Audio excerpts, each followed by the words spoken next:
Let's make breakfast quiche. First, I started with a pre-made pie crust. I bought deep dish so you can add more stuff in it.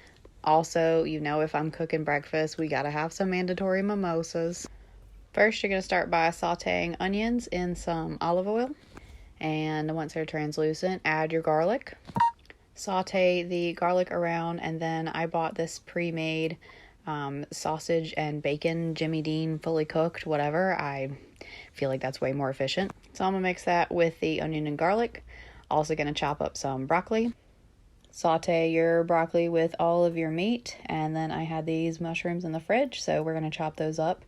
Add your mushrooms. And next, you can take 3 to 4 eggs. I chose to use 4 eggs for this. Break them up, put them in a bowl. And then next, you can use milk, heavy cream, or whipping cream. I used the rest of the heavy cream I had in the fridge. It was at the back of the fridge, so it's super cold and a little chunky. I added the rest for whipping cream and ended up using 1.5 cups of liquid. I like using the heavy cream because it makes your quiche really rich and creamy and delicious.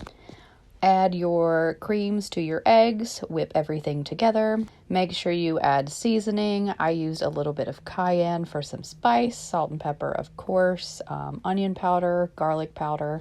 Now time for cheese. I did a layer of cheese on the crust first. I read it on a recipe, not really sure the reason, but all the cheese, all the time. Next, you are going to want to add your meat and vegetable mixture to your pie crust. Fill it up about halfway. The other half of the space is going to be filled by your cream and eggs. This is my meaty pie crust and the whipped eggs and cream going over the top. I somehow managed to measure it perfectly, so I poured every last drop in the pie crust and it didn't overflow. You were going to put this in a 375-degree oven. I started at 350 covered, realized that it wasn't cooking as fast as it should have, so 375, a little bit of spillage. But this is what it looks like after cooking for 20 minutes, and then I added my cheese, cooked it for another 20 minutes.